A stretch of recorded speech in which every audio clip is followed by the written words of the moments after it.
Hi, I'm Shaky, and these are my tales of times forgotten. This is Shaky Subject Matter.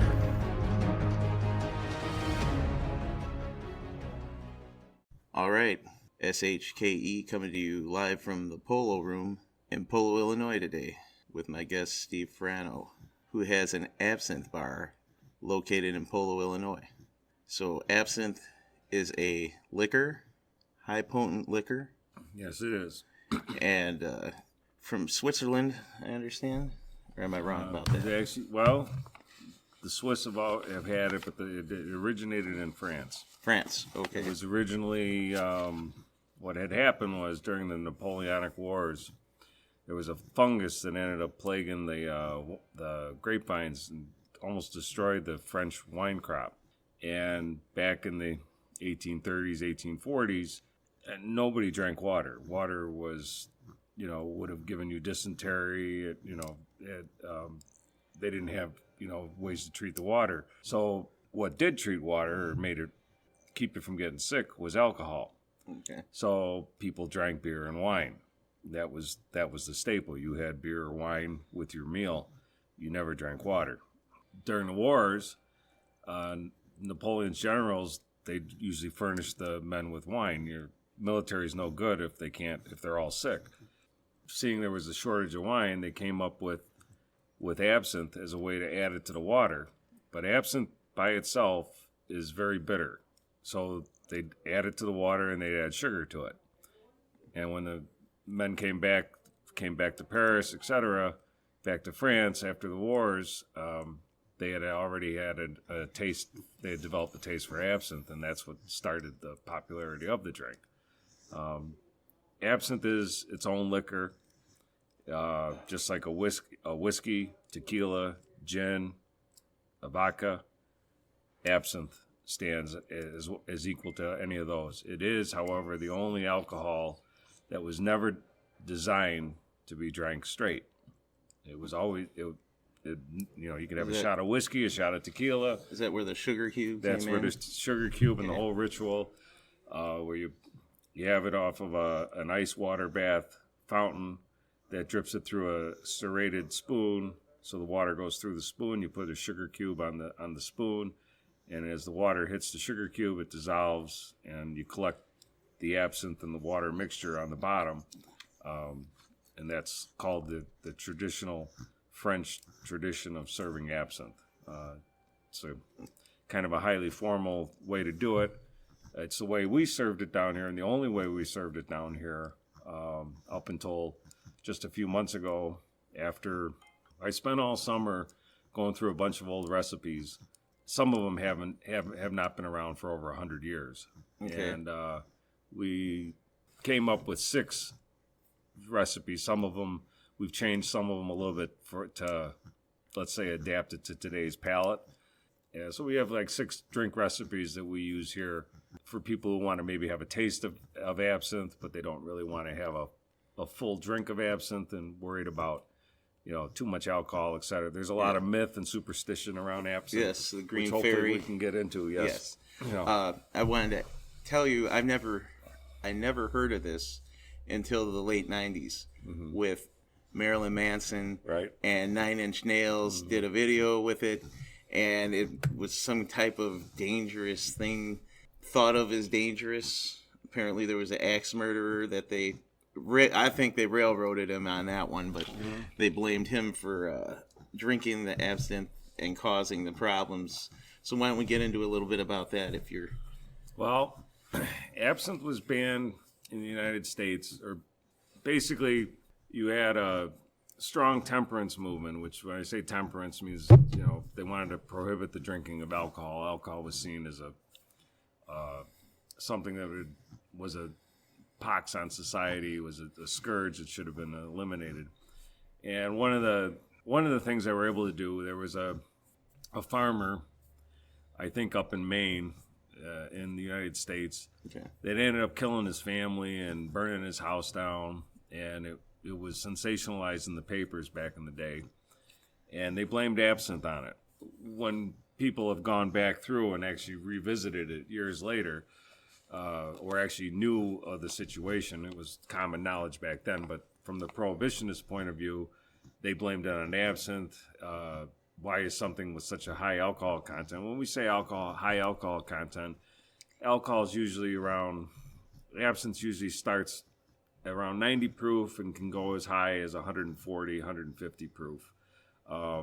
If you've ever had Bacardi 151 is 151 proof alcohol. Mm-hmm. Bacardi no longer makes 151 because they just decided that was too much alcohol in a drink. Absinthe does have a high alcohol content, but even in its pure form, even in the French recipe where you mix it with water, it's a strong drink, but it only has 1 ounce of alcohol. Most bars will put 1.5 ounces of 80 proof alcohol.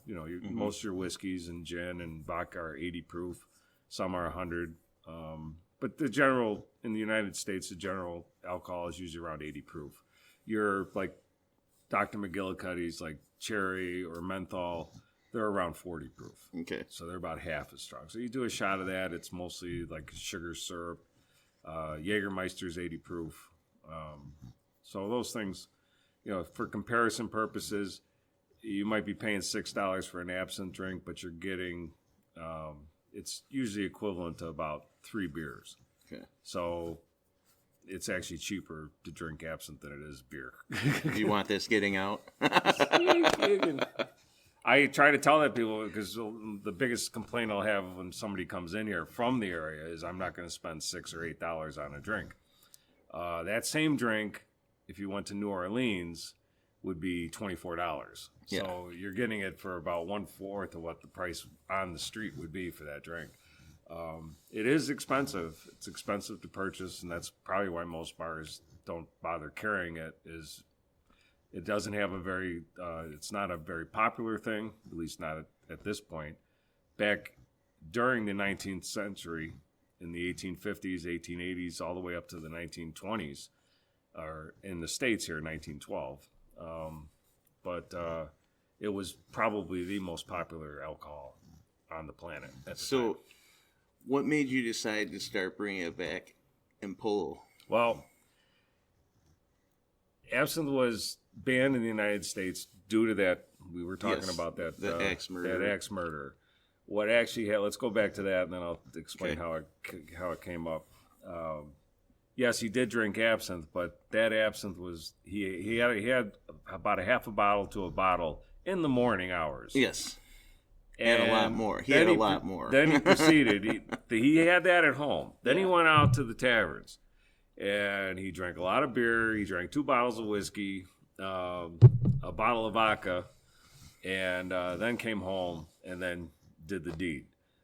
But that didn't happen until about 10 o'clock at night. Yeah. So the absinthe that he drank early in the morning was long gone by the time he got home. So it really didn't have anything to do with absinthe. It just started the day off.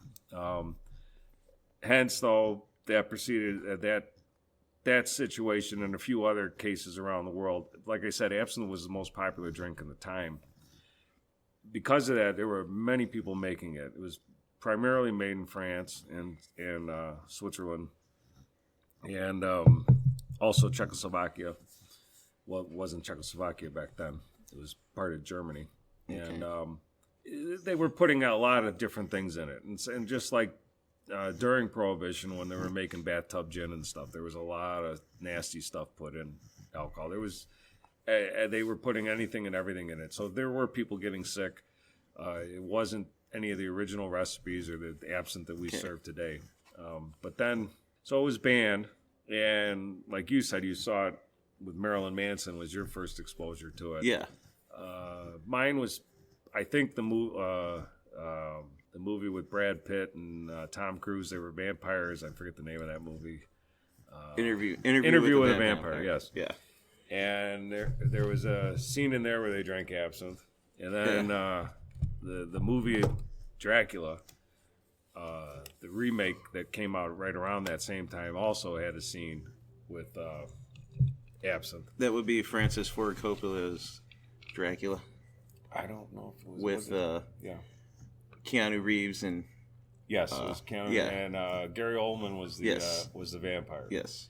And there's a scene where Keanu Reeves and Gary Oldman are talking, and he goes into, it's actually a quote that used to be posted in the men's bathroom here, that it discusses, or they have a conversation about absinthe. Yeah. And so there was that. There was a movie Road Trip, comedy where they went on an absinthe binge. Anyway, I had seen it in movies, and I had always heard of it, but I knew it was illegal in the United States. And so I said, well, one of these days I'm going to go to Europe, and if I do get over there, I'm going to have some absinthe. And we opened this. I purchased the VFW back in 1999. We opened in December 31st, 1999. It's a labor of love, basically. Down here, you're always trying to find things for the bar, etc. And we were serving a lot of Jägermeister, and I was looking up, I said, I'll look for Jaeger signs. Yeah. So I went on the internet, and this is probably around 2004, 2005. As I'm looking for Jaeger stuff on the internet, all of a sudden, all these absinthe ads pop up. Yeah. And, it started coming strong after the appearances in the videos that I remember everywhere. Uh-huh. And so I found out a few things about absinthe. At the time, those were all sites that you could purchase it basically from Czechoslovakia or France, and they would ship it over to the United States. Now, it was not illegal to have absinthe or to drink it in the United States. It never was. It was just illegal to sell it. So you could go overseas and you can bring it in. There was no problem with that. But you couldn't sell it. So from a bar owner's point of view, there was no reason for me to want it other than my own personal, let's say, quest for the Holy Grail of alcohol, which I get in trouble with saying it's the Holy Grail. But to me, if you're, some people like fine whiskeys or imported beers or craft beers, they're always looking for the best taste. For me, I wanted to at least try every alcohol that there was available. And, of course, absinthe in the United States, if they did sell it, it did not have therzone in it, which was the active ingredient. Yes, the wormwood. Yeah, the wormwood. And so, short story of it, I ended up purchasing some from Czechoslovakia and having it air freighted in, and that gave me my first taste of absinthe, which the next day I had a splitting headache, and I said, I'll stick to my Jaeger. Yeah. Yeah.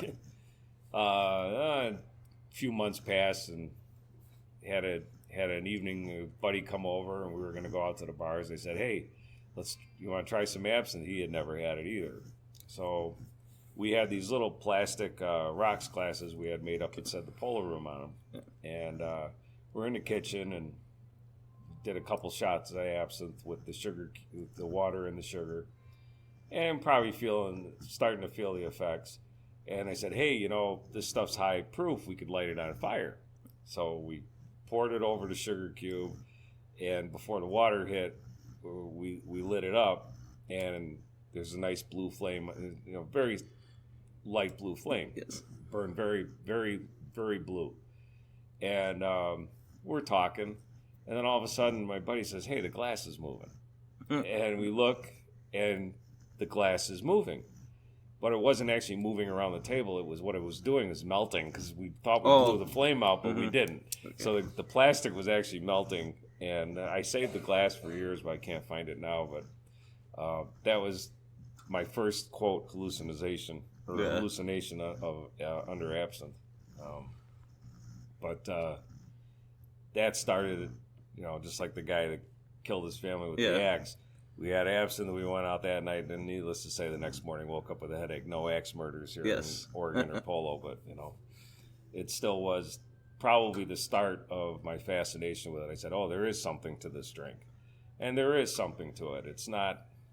If you're a person that will drink and will get drunk, absinthe will get you drunk. That's a definite. Yeah. But it's a different drunk. When it first kicks in, I would say the easiest way to describe it is first a period of time, which I don't know how long it is, 20 minutes, half hour, you feel like you're the smartest person in the room. You're clear-headed. You don't get a fog or get stupid. If anything, you get smarter. And you actually can... That's why it was a very popular drink among artists and poets and, painters, writers. Ernest Hemingway was a fan. Picasso, and of course Vincent van Gogh attributed his ear getting cut off when he was probably drunk on absinthe, which it's not proven or known what he did, but he did cut his ear off. And he was, most art historians now trace back a lot of his work, his more bizarre work, possibly to an absinthe intoxication that fueled his painting. So, now today you have Marilyn Manson drinks it, Johnny Depp, Eminem, Johnny Depp, Tommy Lee, and Marilyn Manson are all known absinthe drinkers. Okay. Now, absinthe didn't become legal again until 2007. I just want to know what you think, what drew Johnny Depp or Marilyn. Was it the danger of psychedelic experiences with the drink, or is it just a... Well, I would say for them to develop a taste for absinthe, that had to be when they were over outside of the States. Okay. Because, like I said, it wasn't legal till 2007, and most of these people were known absinthe drinkers back in the early 2000s. So I imagine if they're on the road, they're in Europe, they want to try something that they can't get in the States. Yes. It'd be the same thing. If I ever went to Europe, I would definitely try absinthe. I was able to do it here the first time because I bought it online. But, if I was rich and could travel the world, I would, probably would have gone over there. And one of the first things I would have done was find a nice absinthe bar or find some and, see what this whole thing I hear about in, pop culture, all the mystery and the intrigue, what it's all about. It was very scary looking. And so I would imagine that's the allure. Okay. It's kind of the taboo, the dark side, what is it all about? That's why I would imagine those individuals especially were drawn to it. Today, it's definitely becoming more, it's not maybe advertised as much because we live in a time where, let's say, excess of almost anything is not good. Yeah, I know. And you have political correctness and everything else. I miss the 70s. Yeah. It's not as popular, it's not as cool to be abusive of anything. Not that alcohol or absinthe by itself is abusive. It's just, it's something that I relish having it and being able to serve it and sell it and talk to people about their experiences. It is something that is definitely, if you've never tried it and you've never had it, it's something that if you can find a way that you can like the taste, if you like Jaeger, you should like absinthe, because absinthe is actually kind of a more, it's not as heavy as a syrup or sugary drink as Jägermeister would be. When they banned absinthe, that's when Jägermeister came out, Ouzo, all the black licorice flavored drinks came out, or alcohols, and it is licorice flavored. It is licorice flavored. It's a black licorice basis on its base. Right. It has it's an anise taste. So if you've ever had the black licorice candy from, like, let's say the Amish or anybody, homemade black licorice back from the day, black cat gum, any of that, Good and Plenty, it all tastes the same. Okay. Yeah. Okay. So, tell us about your setup here for the different brands. How do you have it set up here? Okay. Well, we have an Absinthe Fountain, which I alluded to a little bit before. It's basically a glass jar with spigots on it. You fill that with an ice water, and you open up the spigots, and that'll drip the water into a cup that has absinthe on the bottom, over an absinthe spoon with a sugar cube on it. That's the traditional way to serve it. And what happens, and we have over 21 different absinthes here, and at least to my knowledge, we have the largest absinthe collection within at least 3 states. Right here in Polo. Right here in Polo. This is real. It's real in Polo. There was an absinthe bar in Rockford. I don't know if it's still there. These are, I'm told, from my distributors, because when I did start purchasing absinthe and selling it, I ended up on the radar that obviously the salespeople that sell it and wanted to know who this guy out in the middle of nowhere was that's selling absinthe. As far as Lucid was the one, Lucid is the brand that got prohibition lifted on absinthe in 2007. And how I got into it was, I told you I purchased it and had some of it from Czechoslovakia. And this is about 2009. I think it was 2 years after the ban was lifted. I was driving around in Chicago, and there were these big black billboards located on the expressway, and I had seen them for a couple of weeks. Big black billboards with green eyes, and it just said "Prohibition is lifted," and then it had a web address, lucid.com, and that's all it said. And it took me a couple of weeks. I wrote it down on a piece of paper, and probably a week or so later, or one night down here, I finally looked it up, and it said absinthe is now legal. You can get Lucid. And that next morning, I called my distributors. I said, "Can I buy absinthe?" They're like, "Sure you can." I said, "Well, why didn't anyone tell me?" I mean, this is big news. At least to me, it was. Yeah. So I bought a case of absinthe, and it was the first ad I put on Facebook. The first time I posted anything for the bar about a drink, and I did a little spiel saying that if you ever tried absinthe, it's legal. We're the first ones to bring it to our area, and we started serving it Friday night, and I was out of absinthe by Saturday night. I went through a whole case the first night, and the bar was packed. We had a great response, and I'd say, not everybody was a fan, but they tried it, which is all I can ask you to do. And my question I always tell people, if they say, "Oh, I don't like black licorice," is, well, you realize black licorice was up to the 20s and 30s and 40s, your grandparents, etc., that was their flavor of choice. I mean, now today it's red licorice or something else. A lot of raspberry in the air with all the vaping going on. Yeah, but black licorice 100 years ago was the candy flavor of choice. And so, you can, I don't know why taste buds have changed, etc. I always like black licorice, so for me, it's fine. And there are a few of us idiots out there that do like black licorice. Yeah. And I wouldn't say we're idiots, but, we're goofy enough that we like it. And now that I finally caved, because I was a purist, I wouldn't serve it other than the traditional way. Okay. And so over the summer, like I said, I developed 6 drink recipes that we took, some of them over 100 years old. Yeah, what are some of those called? Or well, we've got one is called the Root of All Evil, which is it's absinthe and root beer. Okay. It actually tastes really good. There's nothing. I mean, all these, I would say. Let's say you're not a true black licorice fan. I kind of chose drinks that I thought would, like I said, try to update it to today's palate. These drinks also, if they were around 100 years ago, they were probably 4 or 5 times stronger than today's drinks.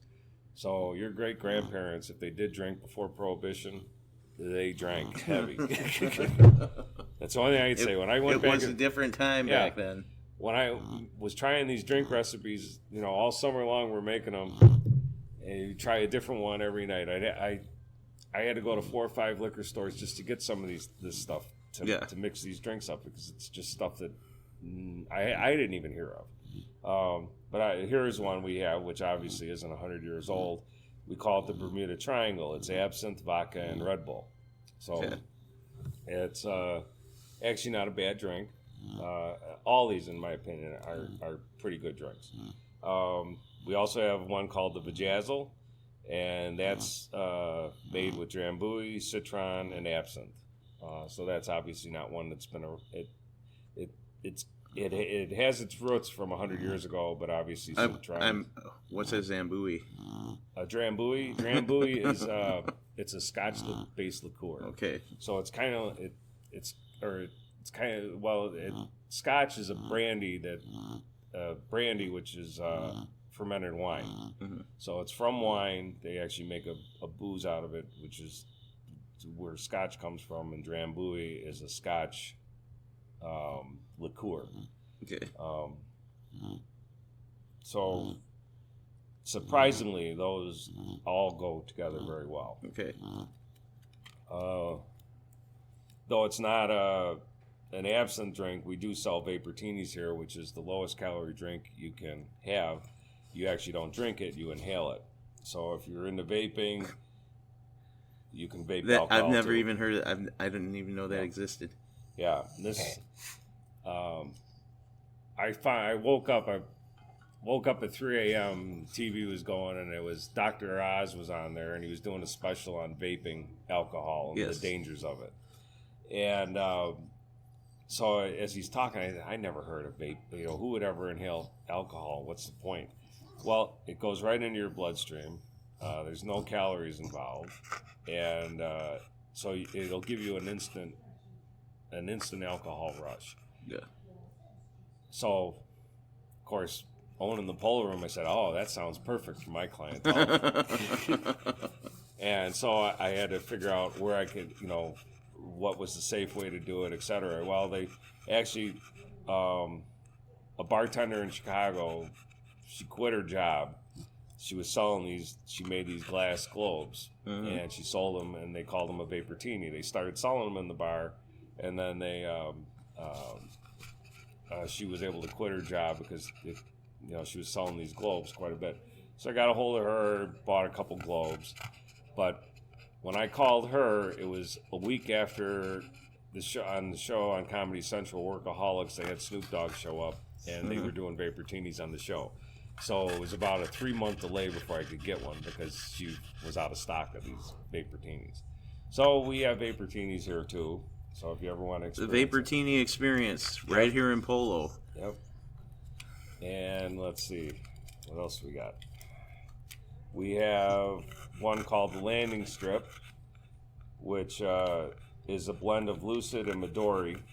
It's actually a very flavorful drink. That's not a bad one. I like them all, actually, but I'm biased. We also have one called the Bikini Trim, which is a delicate twist of Lucid and cream liqueur, which would be Bailey's. Mm-hmm. So if you like Bailey's on the rocks, it's Bailey's with Lucid. It really makes a nice drink. It's a nice drink. Those are our 6. I think I gave you 6. Yeah. Oh, no, I didn't give you the Brazilian, which this one is 100 years old. We changed it because we added orange soda to it, but it's an addictive blend of elderflower, orange soda, and absinthe. What's an elderflower? Elderflower is a liqueur. Okay. One of those that I had never heard of, and it has its own taste. There's drinks that have elderflower in them, and so I guarantee you, all those drinks you can ask. There's nowhere else around. Unless you're at a high-end hotel in the city that would have absinthe, that you'd even have a bartender that would know anything about them. Now, we changed the names because we changed the drink recipe a little bit. Like I said, it'd actually be quite strong. And a lot of the drinks that contain absinthe, we didn't. Like I said, I went through over 100 probably this summer. I wouldn't serve because, one, we would probably have to make some of the mixers that go with it. You'd have to make in advance, and I would never, because we're in a small town, we're not going to sell a lot. Yeah, it's something I can't have on the shelf and make up, so we don't do that. But some of them are just too strong. They're just it's like drinking a martini. Yeah. If you're a martini drinker, you have 2 or 3 martinis. You get up to go to the bathroom and your legs might give way because all of a sudden it hits you. You know my dad? Huh? Okay. Well, absinthe be the same way. You have 3 or 4 absinthe, and then you get up to go to the bathroom. You'll feel it. You know, typically, I'd say your first absinthe drink, you know, within 10, 15 minutes, you're going to feel flush. Your ears are going to be warm, and you're going to start feeling the effects. I tell people if you're looking to try to experience absinthe the way I'm trying to tell you to experience absinthe, the way you're going to actually feel the difference. Don't drink anything else. No beer, no wine. Start with absinthe. Drink just absinthe. And 2 or 3 drinks, you should experience something different that you've never had before. And not spinning walls or... No. It's regular. We don't want to scare people. Yeah, it's not... If you drink to get drunk or to get a buzz, I would say the best way to describe it is that buzz feeling is different than any other alcohol you're going to have. Okay. You're still functioning. Actually, you're probably going to actually feel, like I said, smarter than ever before. They try to explain it, and the only thing I can tell you is that the one person described it as you're in touch with all your senses, and your senses start sharing the experience. So you could taste colors. Let's say theoretically you taste colors. I remember seeing the music coming out of the jukebox like a fountain and dripping down off the walls. You know, so it's kind of like a hallucinogenic effect that way. But you're feeling the music. You know it's not really happening, but it's like all of a sudden your mind's showing you colors to the music. Yes. And smells, like I said, you could taste the smells. You could see the smells. You know, it's unique. It's different. And I play pool, and when I started playing pool after years of not playing pool, had a few absinthe drinks in me, and I go up to the pool table, and I swear to God, there was a laser beam coming out of the pool cue, and I could see where that ball was going to go, and I was all of a sudden making double, triple bank shots, and I was on fire, and I was able to replicate that and do it 2, 3, 4 times. I'm like, oh, the absinthe's a cure. You know, you could play pool. I'm sure you could play darts better, everything. And anybody that bowls, darts, pools, anything like that, they'll say, oh, you know, when I drink, I play better. It's kind of that, but even better. But it only lasts for a few minutes because if you try to keep it going and have your 4th absinthe or your 5th absinthe, now you're just a drunken mess and you can't even see the balls anymore. Yeah. So why don't we tell people where they can have the absinthe experience in the middle of nowhere? Let's give some landmarks like the Pines or something to direct them in. We're in Polo, Illinois, which is, let's say, we're 15 miles or so north of I-88. We are, if you're coming out of Chicago, you can take North Avenue, which is Route 64. We're out about 100 and so miles. You come out here to Route 2652. You take a left-hand turn off of North Avenue 64. We're about 2 miles down.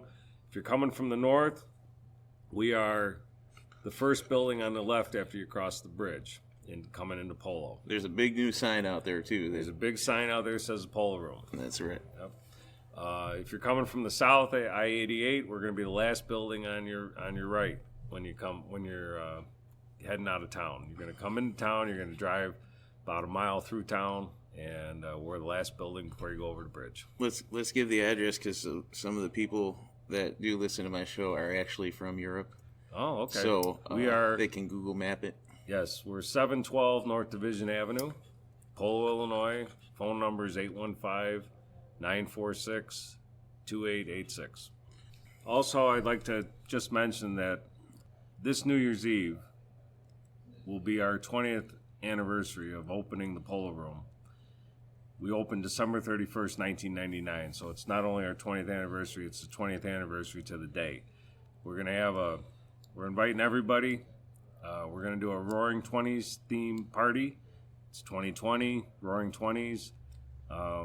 Celebrate, actually, Prohibition also started in 1920, so it's a 100-year anniversary of the start of Prohibition, which isn't something a bar would celebrate, but I'm celebrating my 20th year in business. And we're doing a Roaring 20s theme party. We're going to have a photographer here if you get dressed up. You can come as you are. And we have dinner packages available. We're serving prime rib that night. Anywhere from $25 for the dinner itself. It's $40 for the dinner and a 2-hour open bar. And $50 for the dinner, 3-hour open bar, and a $10 match play coupon, which means that you put $10 in the video gaming machines, we'll give you $10 to put in also. So that's obviously the best deal. But if you can make it, it's worth it. Part of history. 20 years in business in polo is not a small feat. Believe me, I can tell you, he's not lying. Any look downtown will tell you. Well, thank you, Mike, for thinking of me, and I hope I helped educate some people on absinthe. It will be. No one knows a lot about that. No, especially out here. It's just good to have. I know I make fun of Polo a lot in my podcast with the commercials, but it is a real place, and it is pretty cool. I even had a Halloween party here a few years ago. So. Yes, you did. Oh, also, we do offer the third Sunday of every month around 3 o'clock. We offer an Absinthe 101 course. It's $20, and basically you get to ask me questions, or I'll get to just force feed you some facts about absinthe, little trivia, and we do let you try the 6 drinks. Okay. So it's a nice way if you're curious, but you just maybe want to do it during the day. Be safe. Come on down. You're not going to get drunk off of the 6 drinks because they're not going to be full 6 drinks. But we'll make a drink and share you, give you a little taste of each one, so you get an idea of if absinthe is even something that you're going to enjoy. I would think, considering most, at one point in time, it was one of the most popular drinks in the country, in the world, that I'm hoping eventually taste will come back around. It is definitely a unique experience. That's all I can say. Thanks. All right. Well, for Steve and Chloe the dog, who you heard breathing in some of this, that wasn't me getting all hot and heavy to get to the Absinthe Fountain. But I'll put some pictures up. Maybe I'll put a picture up of the Absinthe Fountain. Yep. Or the mural. You have a mural over there on the wall that was just painted by our friend Nick, who also did my logo for my podcast. Yep. So that's Nick Genola. Yes. Fantastic artist.